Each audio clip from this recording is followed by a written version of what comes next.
Ren from Hallowed Be Thy Game. In today's special episode, I have summed up the dark prince of pastry himself, Devil May Pie. And lo, there do I see another pale horseman of JRPGs following after him, DEDMAN Gaming. Gentlemen, thank you so much for joining me today. It is NieR, Replicant, Gestalt, Automata. We're talking about it all today. Thank you guys for joining me. No problem. Down. Thanks for having me. I love that pastry thing you added. I never thought of it that way before, but I might have to steal that. Yeah, you know what, man? Put that on a flip flop. You'll be good. I might need to change my whole shtick and just rebrand myself as, instead of everything great about games, it's the pale horseman of RPG. I like that. Man, look, guys. I mean, this collab has been in the making. It is going to be a Yoko Taro game eventually. I'm calling it now. Oh my god. So, I've just beaten Replicant and Automata, and many moons ago, I beat Drakengard. And I am just swimming in this sea of just emotion, pain, suffering, and my God, a lot of good gaming. So thank you guys for coming on and just helping me kind of navigate through this whole discussion. I really just, in beating this game, it's one of those games you just die to talk to somebody about. So I'm psyched to have such excellent collaborators come on and just chat this up. Guys, their links to their channels and Twitter are going to be down in the description. Give them a sub, give them a follow. I love and respect them both when it comes to JRPGs. And yeah, so I want to start off. What are your guys' history? And we'll start with you, Devil. What's your history with the NieR games, and like what got you into them, and what was the order you played them in? Yeah, for sure. We're gonna count, all of Yoko Taro's game. Technically, I played Drakengard 1 first. Went back when it came out. It was a blockbuster rental. I heard about the game first from a wrestling promo. One of the WWE's pay-per-view was sponsored by Drakengard, and it had Square Enix logo on it. It got this cool sword protagonist and a dragon. I was sold immediately, but I was 14-year-old kid. Couldn't really afford much game, so I kind of begged my dad to rent it for me, and I held on to it for a couple of weeks too long with some late rentals. But I guess more on Drakengard later in the video, but I didn't get into series proper. I didn't really know who Yoko Taro was till NieR, the 2010 version, or as we call it, Gestalt. I played it in 2015 with it was one of those at the time was considered like a PS3 hidden gem, kind of like a cult classic. A couple of my good friends really recommended to me, and I was kind of skeptical. But looked kind of ugly, to be honest. It wasn't a pretty game for sure. I mean, it came out the same year as Final Fantasy 13, and the quality and visuals and presentation is like night and day difference. So that turned me off a little bit. But just getting into it, I fell in love immediately. Just the music, all the characters, just the premise was so intriguing. The gameplay was not the best. It's not as bad as some people may, kind of put it out to be, but it's definitely kind of average. It's serviceable. Right. It is playable, but everything else besides that just hooked me. All the characters and that amazing music, and yeah, it was such a ride, and just so awesome that within a few months of me beating it, they announced Automata at that year's E3, and yeah, I was on that train from then on, and then Automata came out, and the rest is history. Jeez, I gotta say, I'm ashamed of my fellow JRPG content creators that I followed at the time, of not just singing the praises of these game soundtracks more. I'm listening to these tracks, I'm like, Jesus, this is hitting me on a foundational level, and then I start finding all these different threads and stuff, people going on and on about these music. I'm like, God, this soundtrack is legit. But what an amazing ride. DEDMAN, how about you? How'd you get into this series? Well, I have actually been a huge fan of Platinum games ever since Bayonetta and Metal Gear Rising came out. Just kind of a fan of Metal Gear anyways, and I was looking forward to the spin-off with Raiden. But tangent aside, I've always been a big fan of Platinum. I'm not very good at their games, but I'm a big fan of them. So I saw NieR Automata, and I'm like, okay, Square Enix, Platinum, sexy android girl. Okay, I'm down to at least try that. Check. And then I was not expecting to ugly cry multiple times through the game, and it hitting me so hard that it's stuck in my head. I had to finish the whole thing out entirely. It's one of those things, you have a bug and you can't get rid of it. It consumes everything. And so from there, like, Replicant had come out, I think, shortly before or after I started playing Automata, because I got a late start on it. It was one of those things that was in my backlog for forever, and I was like, you know what, this is the time to get it out. So I beat that, and then I actually got COVID right at the start of October. And I had got paid right before then. I was like, you know what, there's some wiggle room, and Replicant's on sale. I'm going to go ahead and do that since I played Automata. And I mean, pretty much the entire time I was quarantined, I played it, beat it, 100%ed it, got the platinum on it. And that also consumed me just so. Like, I woke up, I played it, I went to bed, and just repeat. And then from there, I'm kind of working backwards. I decided I wanted to revisit NieR Gestalt. I've also played a little bit of Reincarnation here and there. It's kind of hard to keep my attention with mobile games, but Yoko Taro's storytelling actually translates really well into Reincarnation. And besides it just being a little gacha game, it's actually pretty good. Surprisingly. And then I am eventually going to work my way backwards into playing Drakengard 1, 2, and 3 because I've seen how great of a storyteller Yoko Taro is, and I just want more of it. I mean, I bought Voice of Cards just on the fact that his name was attached to it. Like, that is literally the reason I bought Voice of Cards. Oh, that's excellent. And just a quick disclaimer for everyone. Spoilers are all on the table. We're going to talk about everything. So if you have not played these games, go ahead and hit pause on this video.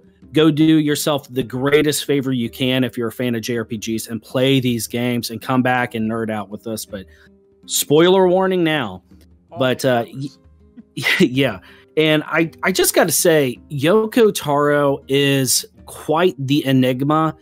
But my God, I appreciate the kind of breath of fresh air that he feels like when he makes a game, he has a specific vision, he has a story he wants to tell, and he tells it. And kind of hearing kind of how Drakengard 3 was, and I don't know a whole lot about 2. I don't know anyone personally who's played 2. I know it's not canon, apparently, but with Drakengard 1, it's so far back in my mind. I remember enjoying it back in the day, but kind of looking back, it's kind of gets memed on a lot for its gameplay now. But I'm happy that there could be this perfect marriage between the god tier gameplay action JRPG of Platinum mixed with just the storytelling prowess and genius of Yoko Taro, because these games hit hard.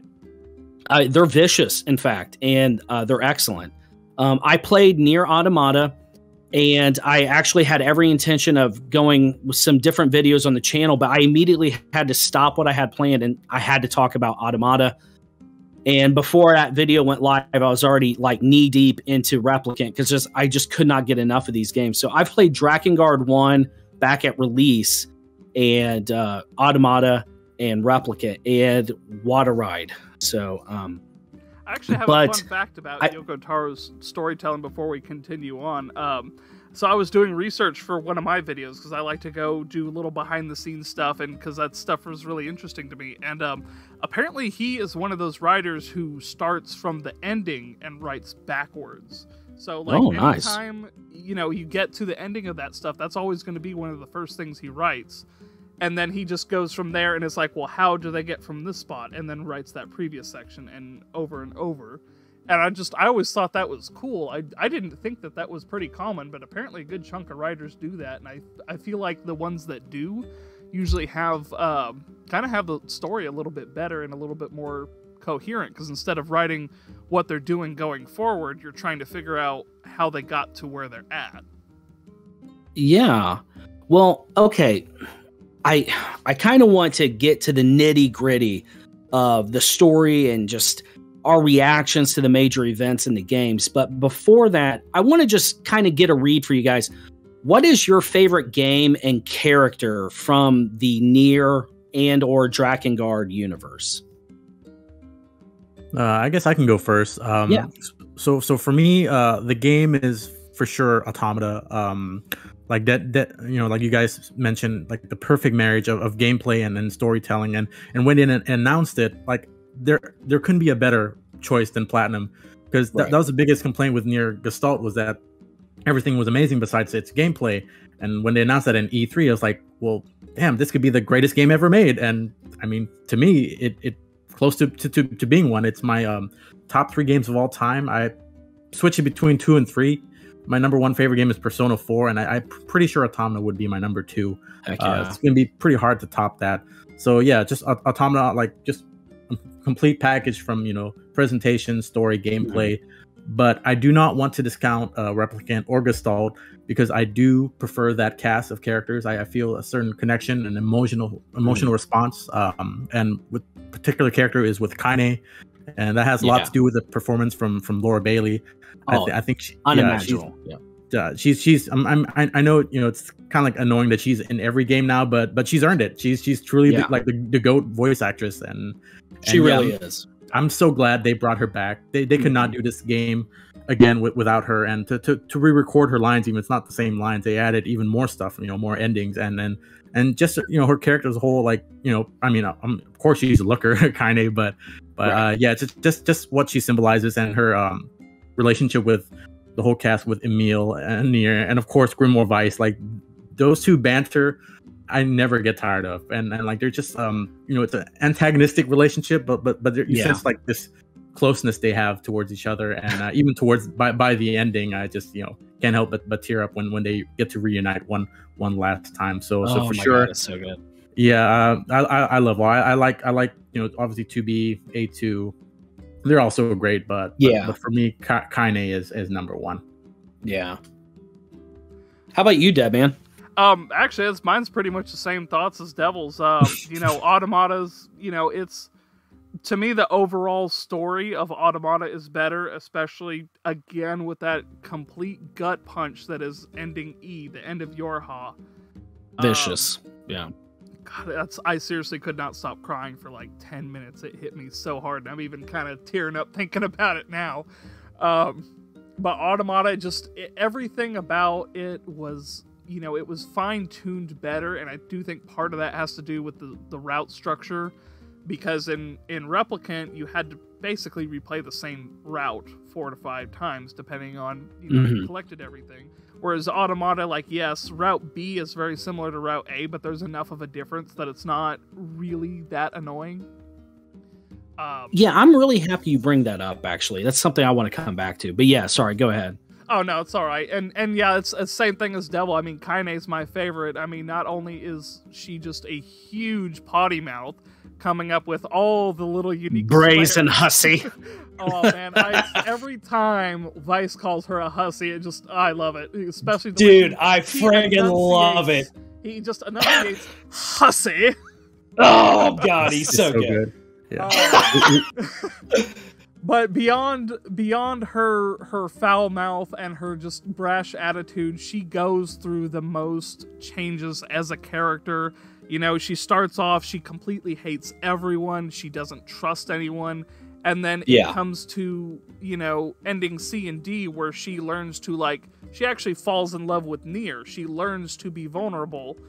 And then she either, gets taken over, or NieR sacrifices himself for her. Like, she went through everybody went through amazing growth. But I feel like she went through the most.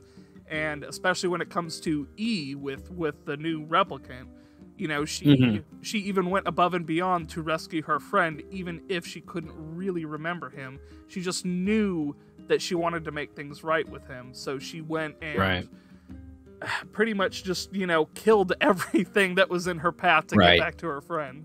Right. So I've ruminated on this question. I beat the games, and I wanted to make sure it wasn't recency bias or anything like that, because I will admit, when I play a game, I live and breathe that game. I dream about it sometimes. Like, it just, I encompass the game. So I wanted to give a second for the dust to settle.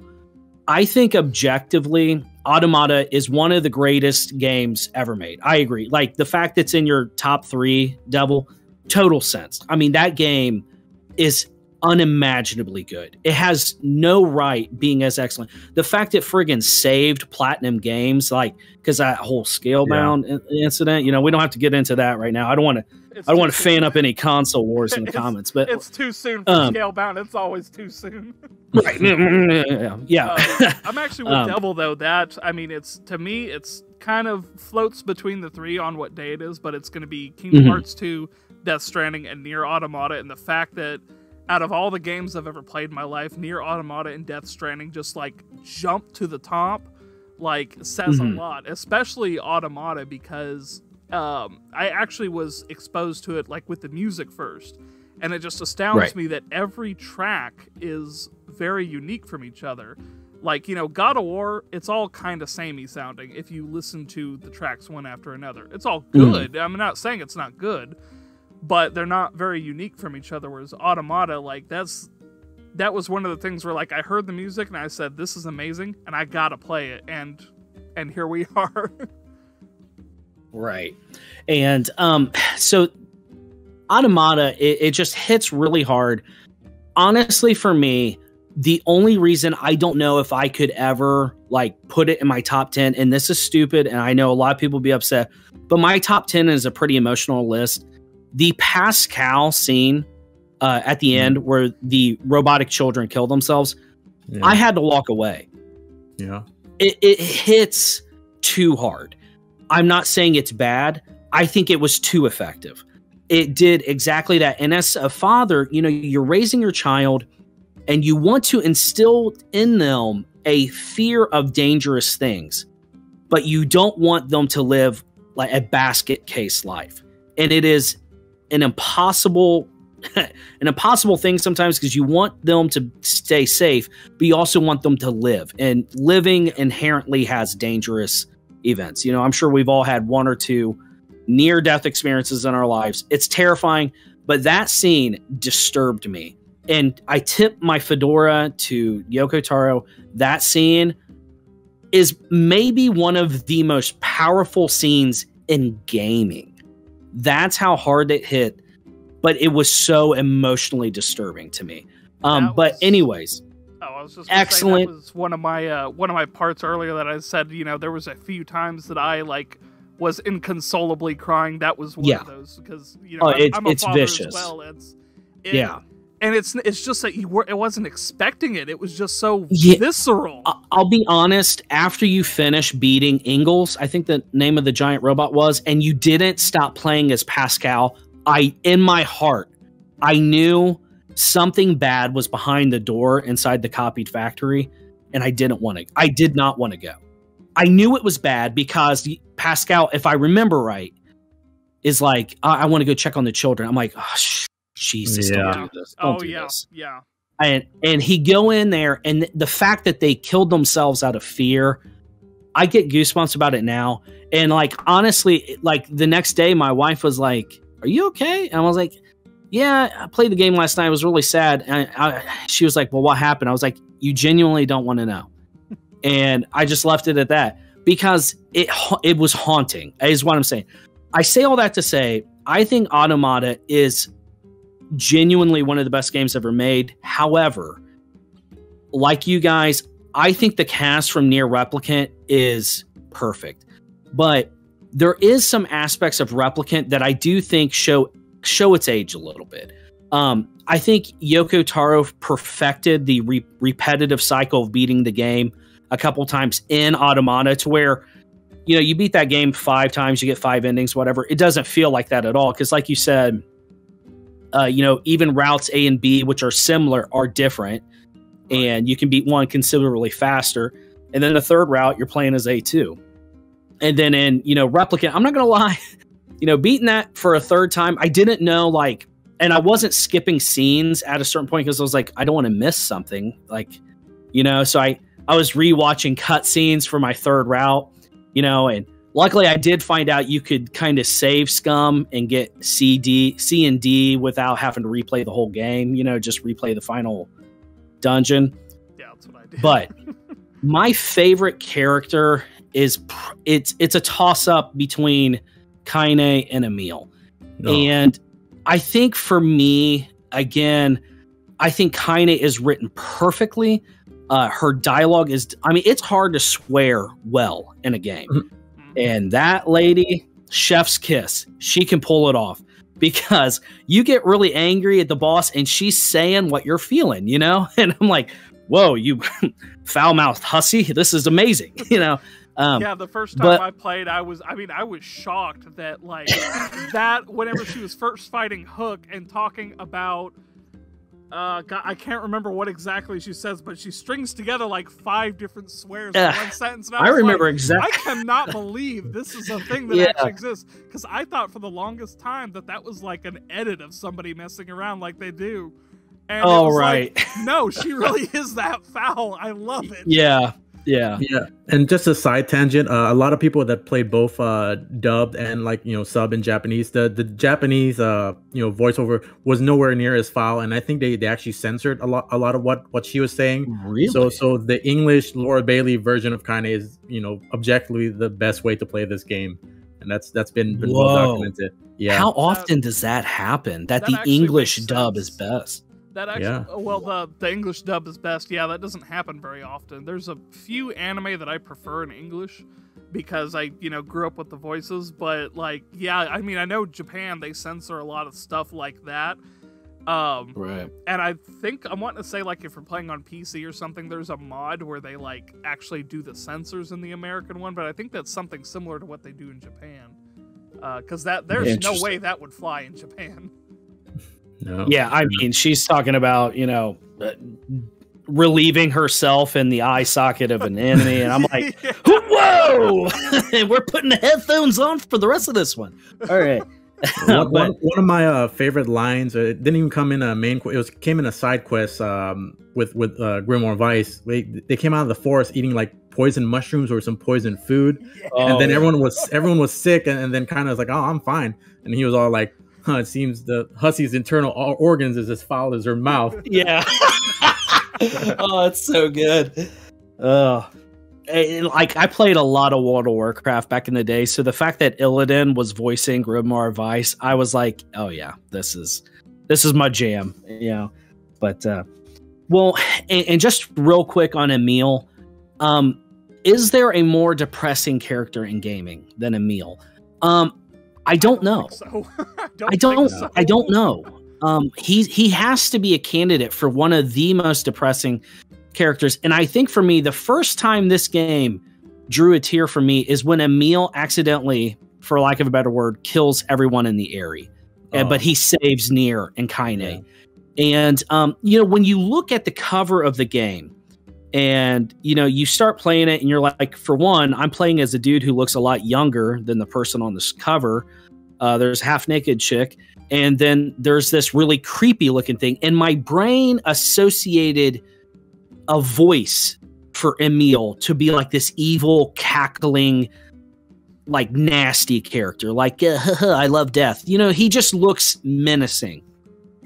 And I feel like Yoko Taro kind of plays with our perceptions in that he can kind of show us our own self-bias where we attribute something from sight. Because when you hear Emil speak, and he's just an innocent child. I mean, he's literally the purest character in the game for me personally. Even more so than NieR, who kind of has a malicious side that I don't know if you guys want to touch on, but you know, Emil is essentially the best of us. You know, he's this kind, but you know, he is destructive. He's got something dark inside of him he can't control sometimes, and that hits hard. And when you hear him cry after killing everyone in the area, you're like, Jesus, yeah, this is a disaster. You know, this is awful.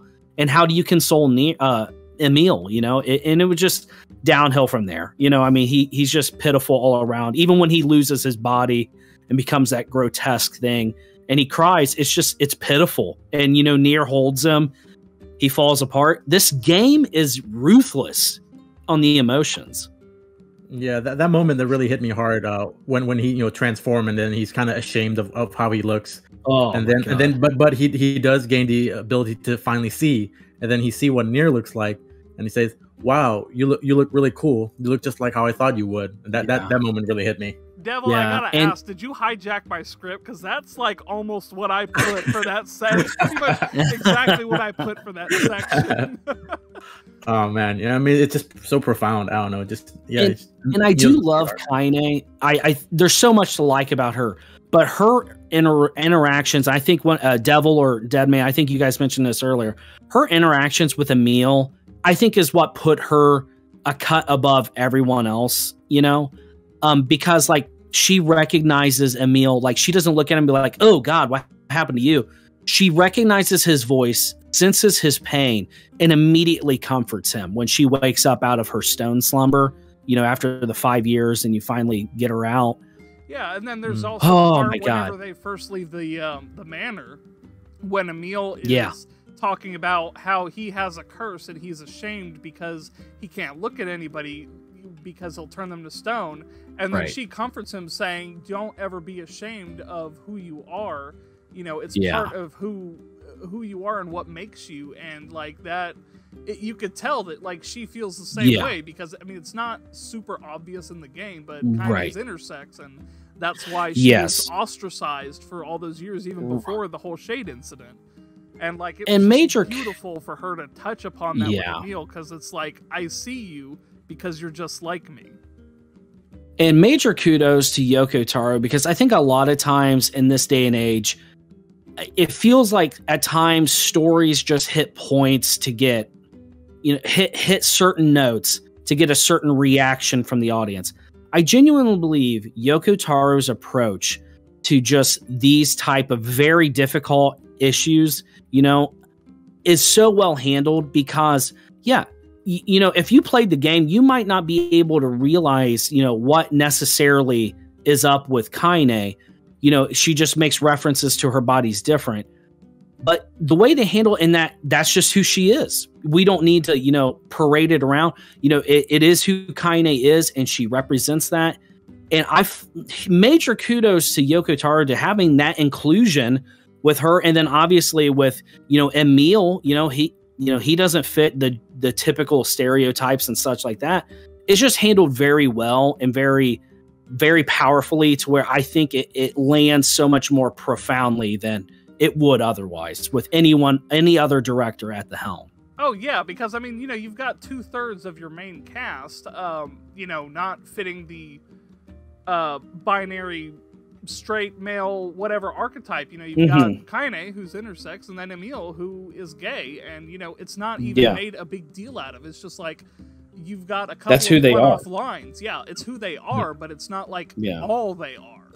And you know, they are so much more than these characteristics. And I love that even, you know, we'll take into consideration that this was wrote in, when did it come out? It's 2009. Like 2010, right? Yeah. Yeah, so this was done well before this started to becoming a norm.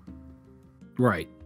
Yeah, it's done with such, like, I don't know, such care, and not, like you said, not parading it around. Like a lot of like movies or TVs or games, like, hey, look at us, we got this gay person, we got, you know, this person of color. Like, they make such a big deal out of it, and that's kind of defines who that character is when it shouldn't be, you know.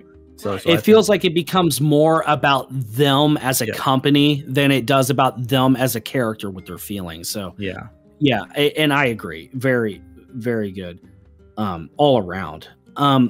Aside from that, one thing I do want to touch on Replicant, because, you know, we still got Automata to cover too, but how did you guys react to essentially and correct me if I'm wrong, but way I gather it, NieR essentially causes the extinction of mankind.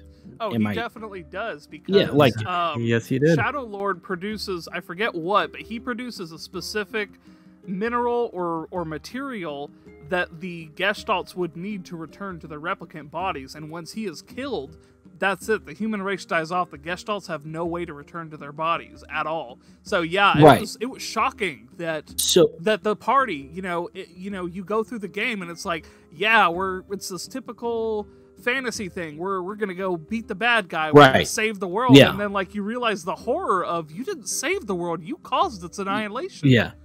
Yeah, they have red health bars, so they need to die. Exactly. And I don't know when it was, but there was one point I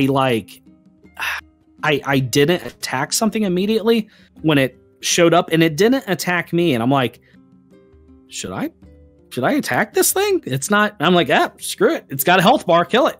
Yeah. And, you know, it's a total game thing to do. But then, you know, throughout the playthroughs, you know, NieR's like, doesn't matter. It needs to die. Yeah, and then obviously in the subsequent playthroughs, yeah, you start getting the context of things. And for me, my God, P33, if I'm remembering that right, and the little Beepy, his name. Yeah. Oh, Beepy. Oh my God. Well, P33 is the official designation, but yeah, that's what Khalil called it, was Beepy. And oh yeah, my God, it was too depressing. Around the point of Gretel that I was just like, oh my God, we are monsters. But yeah, we are. Thing was just like, oh my God, why? Yeah, there's the meme of the two SS guys. It's like a British comedy sketch, and they're like, "Are we the baddies?" And it's like, it was kind of that moment Fred, for me. I was like, hijack my script because I put that in my video. Are we the baddies? Yes, NieR, we're the bad guys. We are making mankind extinct. But a very scary parallel to Automata with those machines, aren't they? A lot of them don't attack you either. So yes, that's the connection there. Yeah, that was actually my thing. Is like the first time you go to, or the first couple of times you go to Pascal's village, you talk to them and they're like, they're not all bad. And then like I actively started feeling bad for killing these robots because like they're attacking me, but it's not like their fault they're doing it. It was so well, I felt like weird. A giant douche lord because I go to the friggin' carnival area and I walk in and I see a lot of robots and they're all dancing around and I thought to myself, that's a lot of XP. And I killed them all, you know, and then looking back, I was like, that was a dick thing to do. I shouldn't have done that. You know, I feel really bad now. Sorry, guys. And then they started vomiting like black sludge later in the game. I'm like, oh man, I feel bad, guys. I'm like, all right. Yeah. Oh man. So, okay. One thing I might have missed it. I wanted to kind of sound it off you guys. Emil. Okay, when he sacrifices himself to stop Popola and Devila, his head is transported to what I initially thought was the desert from Automata. Or was he just transported to Facade? I'm pretty sure he just went to Facade. I'm guessing Facade probably eventually turned into the desert. So you're asking if it's some weird time. If you're wondering if it's a weird time thing where he goes to the future, it's not. It's still the same world. Yeah, okay. He's still very much the same world. Because remember, he meets up with Kaine. Yeah, because I didn't get for Automata, apparently Emil is a super boss. I did not learn about that until like after I beat Replicant. So I was like, oh, because I remembered at some point I was like, Emil, is that the dude driving around in the car in Automata? Because, you know, I played Automata, then Replicant. And so I was like, wait, what's going on here? Because I did remember in Automata, like, you know, you go to the Forest Kingdom and then you beat a robot and then Emil pops out of one of the helmets and then rushes off and knocks the gate down. So I was like, okay, what happens to Emil after Replicant? I'm assuming he stopped having to worry about the Black Scrawl and kind of the Gestalt White Coronation once he lost his body. So this is became indestructible and I'm sorry, Devil, you wanted to I want you to finish your point. It's gonna be a big deep NieR like lore tangent that's outside of the game. But I'll let you finish your point before I get into that. So Emil, like the aliens and everything, they did invade, and Emil made so many copies of himself that he actually like lost the original. There's no telling. But yeah, he made copies of himself to fight off the aliens. And then when you meet him, when you have to do a couple of side quest stuff to beat him. Ren, did you find the shack in Automata? The shack, is that like behind the Forest Kingdom, the little grave site? No, this will actually be in the center city. So you find this elevator, you go down, and it's actually Kaine's shack with a ton of flowers planted. Oh, yeah, you gotta see that. That's in Automata. You missed a huge thing on that. Oh my! Wait! Hold on. Maybe I did see that. Oh, did you? Hold on. Is that with like the floaty effects? No. Man, I need to go back and play Automata now. Oh my god. All right. I forget the exact method to get there, but there's like a pipe that's sticking out, and you kind of have to trick your way into getting to that pipe. You take an elevator down, and Emil has like relocated the shack so that it's safe. And it was Kaine's old home back in the area. And then he has a field of lunar flowers nearby. Okay. But yeah, and then you fight him. The clones that he had sent out, and these are also big clones too. Like these are like 5 times the size of any of the main protagonists in Automata. Okay. So he's like, those pieces have like gone insane because of them being cloned and they're losing their friends, outliving their friends. And you can put an end to him to end his suffering. Of course. Okay. Yeah. So, Devil, what were you going to point out? So, in regards to NieR, there's so much supplemental information. There's a lot of stuff that happens between the games. There's so many like non-gaming related lore that pops up. If you think Dark Souls lore is crazy, like you have no idea. Yoko Taro puts NieR lore into concerts, drama CDs. I did watch a stage play. Stage play. FF14's whatever NieR raid has story stuff in there. The 2 mobile games. So it's all sprinkled out. But the thing with Emil, he has his own little story before and after Replicant, where he's considered to be the last human. And that extends all the way to Automata, even though he doesn't look human anymore. He's technically still human in some shape or form. And him being experimented on, like with his sister, I forgot what he got injected with, but he's pretty much meant to be a living weapon, like almost an immortal in a way. Okay. And I think it only takes like his other sister, them to like kill each other.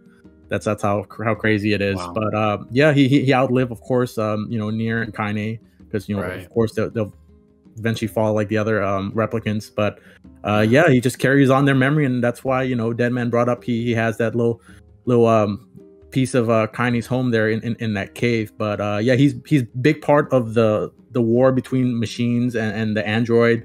I think a lot of the machines, this is kind of a theory, kind of replicated the look. You can tell like a lot of these machines have the funny round head. Yeah. So they might kind of replicate him a little bit. But I recommend checking out the guy called Brando SP. I don't know if you might have already seen some of his videos. He did like the NieR Iceberg video and a bunch of like. Yes, I have watched some of his. He's done a ton of like NieR lore. So if you don't want to do all that reading, it goes for everyone. Don't want to do all that reading with stage plays and drama CDs. Definitely check out. He goes through all of that and just binge through that, over a couple nights. You fill in the details between the games. I've actually listened to some of Brando's stuff, and it's really helpful, especially because like some of those drama CDs, none of them are translated. So like he, with the help of some other people, got it translated enough to English that we can make comprehensible sense of it. Man, like I actually learned a lot about Tehran and some of what happened between the White Chlorination and where we're at in Replicant. Yeah, because I don't even know. I know Tehran sounds like a sadistic killer. I don't know much about Tehran, other than it sounds like he kind of fell in love with Kaine towards the end, which I thought was really cool. He is a sadistic killer, but yeah, him being in Kaine, he did grow to like have a heart by the end. Yeah. Oh man. Okay, a lot. There is a lot. What a freaking series. Oh my god. So I guess for me, where I'm going from here is I'm really hoping that we can get ports of at least Drakengard 1 and 3. I know 2, it sounds like it's not canon, but is there any other games you guys would like to see remade? Like if you did a ground up remake, new combat and anything, which games would you like to come to, modern day consoles? I mean, honestly, I would really, even if Drakengard 2 isn't really canon, I would still like to see it, because to me it's always important to kind of preserve that stuff, which is another reason I'm glad that Replicant came out, because, I mean, yeah, especially with it being, with NieR just being on the PS, oh wait, no, it is on the Xbox as well, but, you know, with it being on later consoles with not a lot of good ways to play it, it's nice to just see it get, kind of get brought back into the conversation again. And, you know, even if stuff isn't technically canon, a lot of it can still be really fun to play and, you know, have some interest. And there's also a lot of, depending on what series you're talking about, you know, the overall story might not be canon, but there might be some contextual things that are. It just kind of helps add to the overall story of it all. Right. Right. Well, one thing about Replicant, before we move on, now that you guys are playing Gestalt and you've played it, I've only played as Papa NieR in the Nightmare DLC for NieR Replicant. Which do you guys prefer, like, as a lead protagonist? Young NieR, I mean, Brother NieR, or Papa NieR? I think I still prefer Brother NieR, especially because Replicant is the one that's available on current gen consoles with the extra stuff. To me, it feels like it's the most canon of them all. And it's, I don't know, just to me, it feels like it would be the more canon version of it, I guess. And I do like his, I mean, don't get me wrong, I like Jameson, I love Jameson Price as Father NieR, but it just, to me, it feels like, who was it? Zach Aguilar, I think, was, can't remember if he was young NieR or grown up NieR, but yeah, Zach Aguilar is young and Ray Chase is the older NieR. Ray Chase, yeah, I feel like Ray Chase kind of makes it feel, to me, it kind of makes it feel like that's the one you should gravitate towards. Plus, that was the original Japanese one too, so that kind of goes all with it. Yeah. How about you, Devil? Fun fact for you, Ren. I know you're a Cold Steel or Trails fan like me. Oh yeah. Papa NieR, same voice actor as Victor Arcid, Laura's dad. Oh my God, he is. And Devla and Popla is Duvalita Swift, one of my favorites from Cold Steel. Oh my God, it is. Yeah, Eden Regal. Man. Yeah, that's a deep cut for you. But as far as preference goes, having played both, I always have a soft spot for Papa NieR. He's iconic. He's probably one of the most weird looking protagonists you'll ever see. Right. But for the context of the story, especially with this new version and the new ending, I cannot see any other way why the Brother NieR wouldn't be canon. Just because, even though his relationship with Kaine is not overtly romantic, like, oh, I love you, right. Oh my God, but there's hints of that, and with the older Papa NieR, it's a little bit more awkward. You can clearly tell in the dialogue when they have that embrace when Kaine comes back. When it's the younger NieR, she's like, oh, well, you grown up, kind of look at him like, damn, you look kind of good. When it was Papa NieR, she said, man, you look like shit. Right. Yeah. Right. I feel like she should have just said, whoa, legal. With Brother NieR was like, oh my God, he got hot. Yeah. One thing I will say is that, I do feel like Replicant Brother NieR is canon. And I do want to point out a very emotional scene from Replicant when Emil, right after Emil dies and Brother NieR is, he's down for the count crying. And you can see where she's suffering too, but she's like, hey, we have to band together and push on. So, and she like friggin', just kicks him up and then pins him to the wall. And she's like, hey, we got to snap out of this. But then there's that moment where you think like, are they going to kiss? I'm like, whew, getting spicy up in here. Like, it was just, there was a lot of emotion. And I feel like Ray Chase, God, dude, friggin' love Alphen from Tales of Arise. And he can just do intensity so well. I mean, the voice cast just friggin' crushes it from both Automata and Replicant, but excellent. I don't know, just the dynamic between the two. And I think I was talking with Devil right before we, went live. I feel like, as a father, I thought I would naturally identify more with Papa NieR. But then I was thinking, if I had two children and the eldest had to take care and essentially become a father figure to the youngest, man, that just the level of threat and just the impressive odds of when you see the opening of the game, when it's right at the, you know, the white chlorinations wiping out mankind, and they're held up in that grocery store and he's got her hidden in the back. My parental instincts were like friggin' losing it. I'm like, oh my God, someone come save these children, you know? Right? And just the fact that, you know, Brother NieR has to step up into this impossible role. I'm like, God, someone help these kids. And it was it pretty much set me up for the emotional devastation that would be the rest of the game. So, right. And it's not even just, oh, hey, our dad died, you got to take care of your sister. Yeah. It's, oh, hey, our dad died, and also, holy shit, the entire world is on fire and everyone's dying and turning into these creatures. Yeah, and I read some of the kind of background lore to like before like the replicant story takes place in the I guess the future, the 1300 years later, and just some of the things that Brother NieR had to do to help keep his sister alive and put food on the table. It just breaks your heart. And like, you know, there's a lot of buy-in there, and it does feel like, you know, when they're waking up Kaine after the Aerie, and he's like, we'll be friends. Yes, like you and I saw the scene with Papa NieR, and I'm like, it fits a lot better when it's the younger Brother NieR. Right. Now, I do want to say something about, I guess, Automata and Replicant and get your guys' input. What do you guys think about having to delete your saves? It went against every gamer instinct that I had, but I love the like subtext and God, it's so hard to put into words. Just the subtext behind it and the I mean, it's two entirely different scenarios.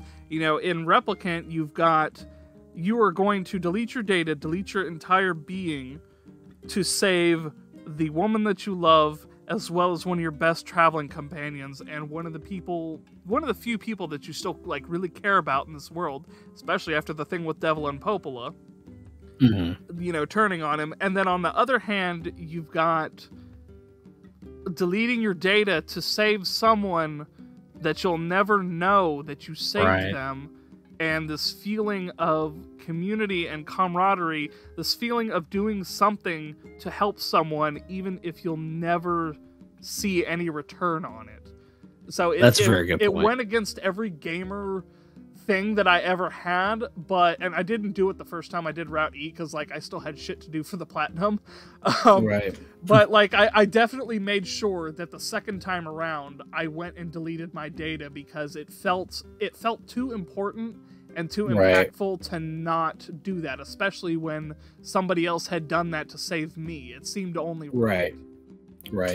I'd like to know what friggin' Psycho was able to do it the first time. Good Lord. The first person in the world to beat NieR Automata's ending credits scene with no hits or anything. I genuinely wondered if it was even possible. So I looked it up on YouTube. Sure enough, there's people out there who have done it. I'm like, wow. Those have got to be hardcore bullet hell players. Yeah. Yeah, I suck at those sections, personally. Oh, man. But how about you, Devil? What do you think about it? First time it pops up and says, hey, we're going to wipe you from existence. Yeah, I think at that point, I kind of have a good idea what like kind of person Yoko Taro is.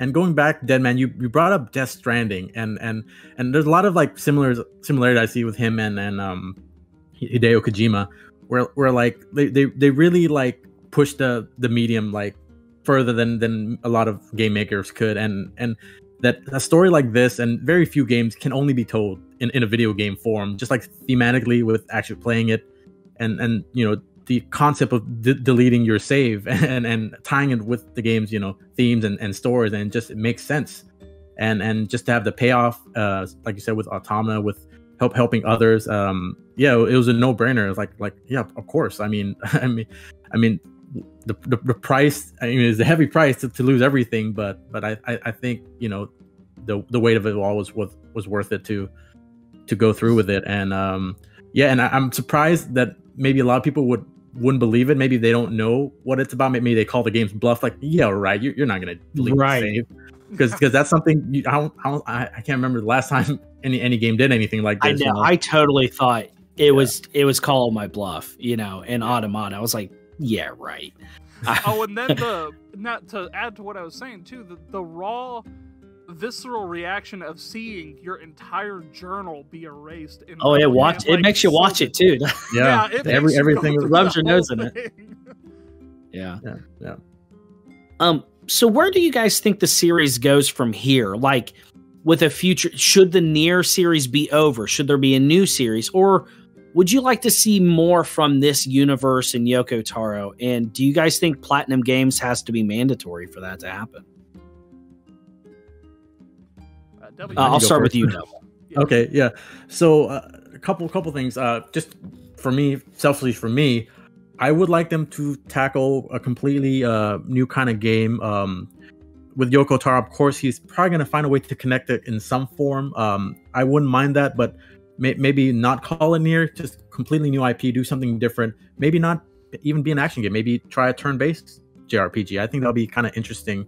But if the Square Enix overlords do have a firm grip on this IP, and I'm sure they will, NieR prints money nowadays, and if it has to be a NieR game, then if it's still going to be an action RPG, Platinum has to be involved. I can't picture anyone else that would put as much love and care. The director of Automata, is a big fan of the original NieR, and that's why he wanted to make this game. And it really shows in the passion and care with the gameplay, with its story and themes and everything. Working with the androids, it all just kind of clicks, like I mentioned, with the perfect marriage of gameplay and story, and can only be done in this medium. So yeah, Platinum would have to be involved, but for me, I like fresh new ideas, new IPs, and I think Yoko Taro has a ton of them. And so if Square Enix were to let him have his own game, do whatever he wants, I would love to see that. And I have another crazy idea floating around. Some people might have mentioned this already. How about one day we get this might be far in the future, a mainline Final Fantasy game made by Yoko Taro. Final Fantasy 16 is already going to be M rating, so that door it is. That door has been cracked open. I believe that might have been the first time in the series. So maybe Final Fantasy 17 headed by Yoko Taro. How about that, guys? Oof, yes, give it to me. Honestly, it's scary in the sense that, like, I don't know if we get a happy ending. Like, I mean, we might be get something closer to the original written ending for Final Fantasy VII, where only 3 people live. I mean, goodness. But Yoko Taro, man, honestly, I trust him now. I mean, the dude can deliver a story, and he can hit emotional notes. And I love that he doesn't ignore the importance of music and delivery. And yeah, definitely. I mean, I'd play it. Holy crap! And a Final Fantasy made by Yoko Taro. How about you, DEDMAN? What do you think about? Would you like to see more from NieR, or like Devil said, would you like to see a new IP? A bit of both. I would definitely love to see. I mean, if he does something else, I would like it to be directly or loosely connected, kind of like how Drakengard and NieR Replicant and Automata are. They're connected but very loosely. I think the ending E is actually like a joke ending of that. Right. I'm not sure if Platinum is strictly necessary, but after playing Automata, and as much as I love Platinum, I would definitely prefer it. Yeah. Because Replicant was good, but it doesn't have like the wild string of combos you can do in Automata. You're pretty limited by what you can do, but these things are more about the story and the journey rather than how many times can I hit a 16 count combo or something. Right. I definitely would like to see more of Yoko Taro, and you actually did bring up the turn-based RPG. Voice of Cards isn't as like visceral or as gut punching or even as wild as the NieR or Drakengard games can get, but it's still a very solid story written by Yoko Taro, and you can definitely see his influence in that game. And as to the best of my knowledge, it actually has no connection to NieR whatsoever. There's a few things in there that could, if you squint, you can kind of be like, yeah, that could be set in the same universe, but I don't think it is. But I do agree seeing more new IPs, because like Voice of Cards isn't connected to anything. but it's still, you know, it's still got music by Keiichi Okabe. It's got a bunch of the team that worked on Replicant and Automata, just the NieR team in general. And, you know, had some writing by Yoko Taro. Like, the game is very, very good, especially for it being a project that is completely set apart from anything that he's ever done. So I think if there was a new IP, he could definitely handle it very well, and it doesn't have to be connected to NieR. Right. Yeah, I think we're all pretty much in agreement here. You know, NieR Replicant introduces like Diablo-esque gameplay, which I thought was really cool as compared to, I think there might have been one section of Automata when you're going through like some underground tunnels that reminded me of the factory beneath Emil's mansion. I loved that section, and I wanted more of that. Like I love that. I think Automata definitely takes the cake on having, you know, twin stick shooters, shmup sections, you know, action RPGs, you know, Metroidvania.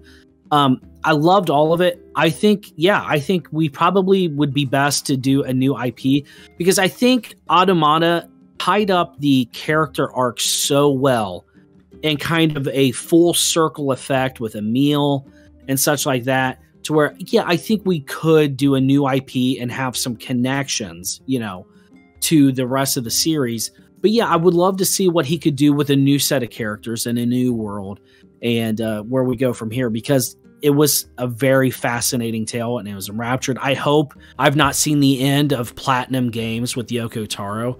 But I think, you know, maybe mixing up and doing a turn-based RPG, I hadn't thought of that, but now that you've said it, I'm having a hard time not thinking about it. Well, everyone, thank you so much for listening to the end of this discussion video on all things NieR.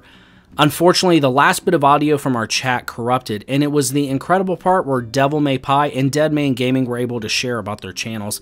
So I want to take a time just to plug these incredible content creators. I love both of their content. If you're into all things JRPGs, from unboxing videos to discussions about our favorite games in the industry, upcoming games, whatever it may be, collection room tours, definitely check out Devil May Pie. He's an excellent content creator.